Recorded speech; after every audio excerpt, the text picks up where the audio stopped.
that are mostly from the Rogue River Valley? Rogue and Applegate, correct. Yeah. So much further south than this. Yes. How's the climate different there? Well, for one thing, there's this perception that it's so much hotter down there, but you just have longer days of heat. That's the biggest difference. Right. Than when I compare it to the Willamette Valley. And then the other thing is, like, the elevation, the valley floor starts at around 900-foot elevation. So by the time we get to some of our vineyards, you get some decent elevation, right? Yeah. So that means in the evenings, it cools off quite a bit in the vineyard. So when we think of things like acid and sugar balance and ripening, you get the long days you want for ripening that is necessary for grapes like Malbec and Cab Franc.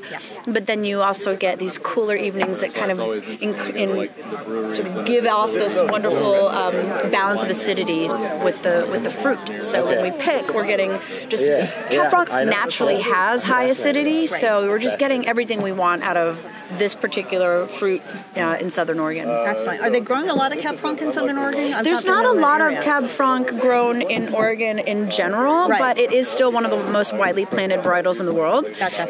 But I even have some statistics in here from a report, the first official Cab Franc report I've seen that we've been mentioned in, and she kind of gives every question you ever want to know about Cab Franc, about the plantings, including the plantings that are, I think it was based on 2010, but so I think there's been more. I know there's been more planted since then. Right. So when they do the next grape consensus, I guess in 2020, they'll see a bit of a jump.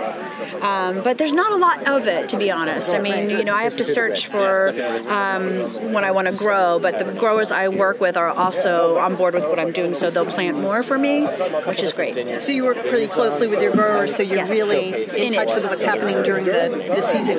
Exactly. Yeah.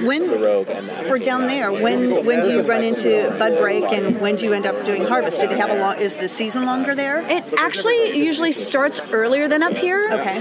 For the whites, and then for reds, just because these grapes require a little bit longer time on the vine. I make my wine at Raptor Ridge Winery, so while they're bringing in their Pinot Noir, it's great. We don't kind of butt heads with timing. Right. My stuff's coming in a little bit later. Gotcha. And then my Cab Franc, even my Gamay up here in the Willamette Valley is a late ripener, so that comes a little bit later.